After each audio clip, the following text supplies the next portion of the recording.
Bro ഇതെന്താ പെങ്ങളുമായിട്ടുള്ള മത്സരമാണോ? അല്ല bro, market volatility കണ്ട് പേടിയാവുന്നു. ഇന്നലെ ഞാനൊരു ക്ലയൻറ്റ് പോർട്ട്ഫോളിയോ റീസ്ട്രക്ചർ ചെയ്തു. അതിലവർ ഒരു എം സിയിൽ നിന്ന് മറ്റൊരു എം സി സ്കീമിലേക്ക് മാറി.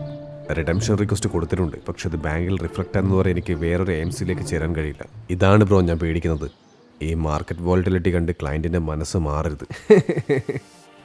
ഇതാണോ കാര്യം? പ്രുഡൻ്റ് പ്രുഡന്റിന്റെ inter A M C switch ഫെസിലിറ്റിയിൽ പോർട്ട്ഫോളിയോ റീസ്ട്രക്ചർ ചെയ്യുന്നത് വളരെ എളുപ്പമാണ്. ഇന്നലെ ഞാൻ എൻ്റെ ഒരു ക്ലയൻറ്റിനെ കാണാൻ പോയി. അവരുടെ കൂടെ ഒറ്റ സിറ്റിംഗിൽ റിഡംഷൻ പിന്നെ പർച്ചേസ് റിക്വസ്റ്റ് രണ്ടും ഒരുമിച്ച് ഇനിഷ്യേറ്റ് ചെയ്തു. പൈസ ബാങ്കിൽ റിഫ്ലക്റ്റ് ആയാൽ അടുത്ത ദിവസം തന്നെ നാഷ് മാൻഡേറ്റ് വഴി പർച്ചേസ് എക്സിക്യൂട്ട് ചെയ്യാം. കൊള്ളാലോ. സ്മാർട്ടായി നിങ്ങളുടെ വിജയം ആഘോഷിക്കൂ പ്രുഡന്റിന്റെ കൂടെ.